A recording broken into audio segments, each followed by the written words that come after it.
So I'm just going to remove the spaniel hair from our design here. I may need a pair of scissors to chop that off.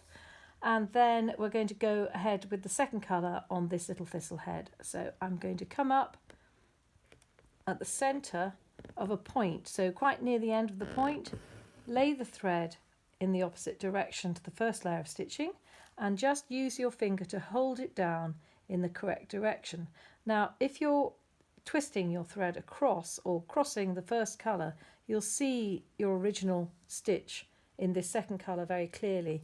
But what I want you to do is just make sure it nettles down so the colours mix, so it's more like a watercolour really. So I'm just going to pop my needle down right next to my hand, and then I'm going to come up with a stitch that's shorter at both ends. And then again, come up with a long stitch, hold the long stitch down, pop your needle down and continue that way.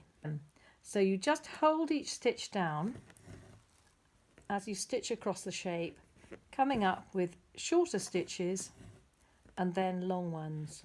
And in particular, coming up with a long stitch when you actually have a point at the top of the thistle head there, and that just defines the area in a very pleasing way.